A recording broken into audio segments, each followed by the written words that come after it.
Greetings and welcome to NewsZimbabwe.com News. I am Makanaka Masenyama. Stories making the headlines. Gokwe farmers left in despair following dry spell. In the courts, top magistrate Guvamombe in adultery storm.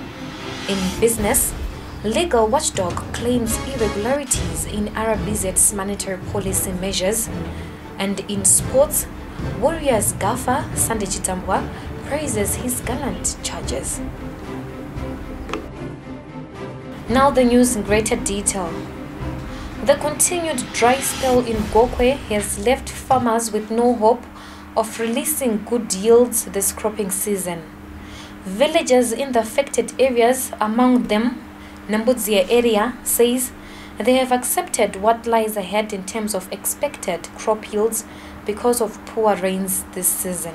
Kuno kwedu gore kwakasva zvokurevesa ende ivhu redu iri rinodawo mvura yakati rinokurumidza kupisa saka zvototi kana zhizha chairo vamwe vana kutombodya kana kutombobata saka zvakatooma kutoti izvozvi ndikutobva umaricho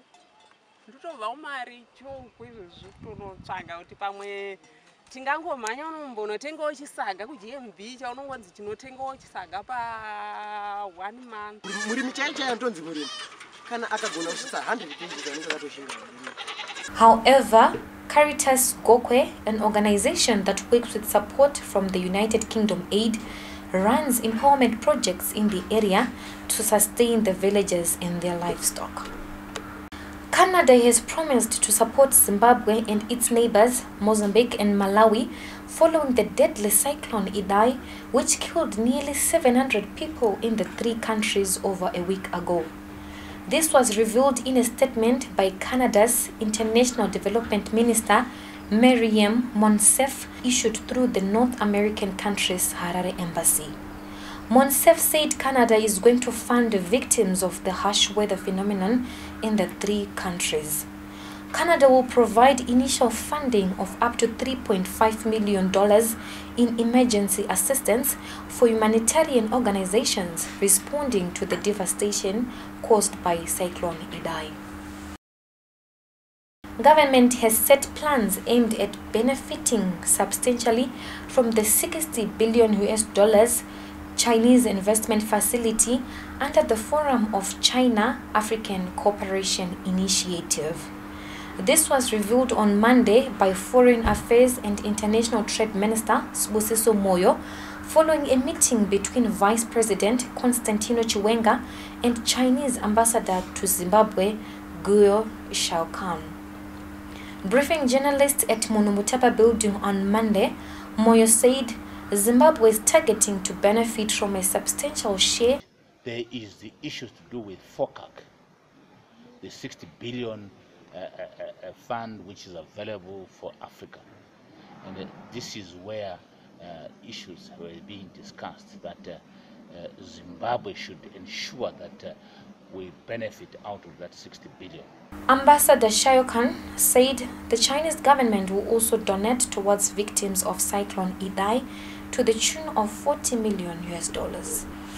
In the courts, embattled Chief Magistrate Mishud Guvamombe's troubles are far from over after his wife Angeline approached the High Court to sue the suspended top court official's lover.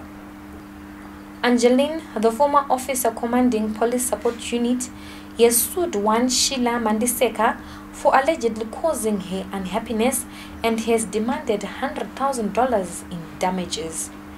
Guvamombe recently swapped his magistrate's seat for the dock after he was arrested and charged for illegally offering internship to former cabinet ministers Super Mandwadzira and Xavier Kasukuwere.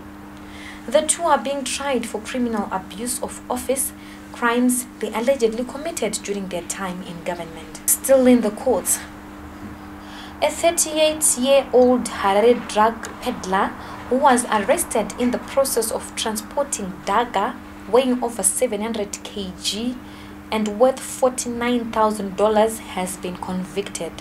Ranganai Samembere was convicted by Harare magistrate Barbara Chimboza after a full trial in which prosecutor Peter Kachirika proved that the former was the owner of the illicit drug.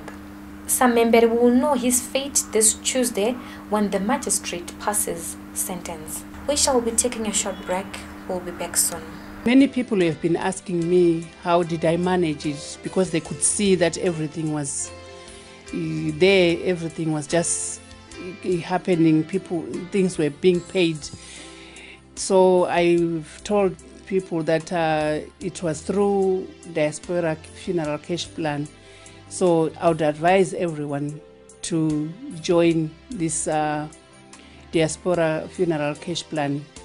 Their policy is good because it took all the weight off my shoulders.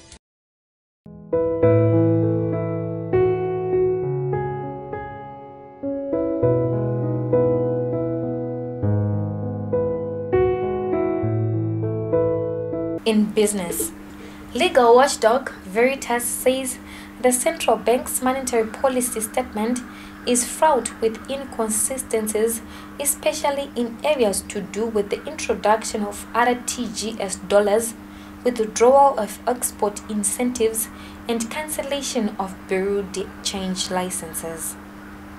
Veritas argues that Statutory Instrument 32 and 33 of 2019, made under the Presidential Powers Act, does not legally make the RTGS dollars a medium that must be used for pricing, recording debts, accounting, and settlement of transactions. This comes after RBZ elevated the local bond note and RTGS balances into a fully fledged currency.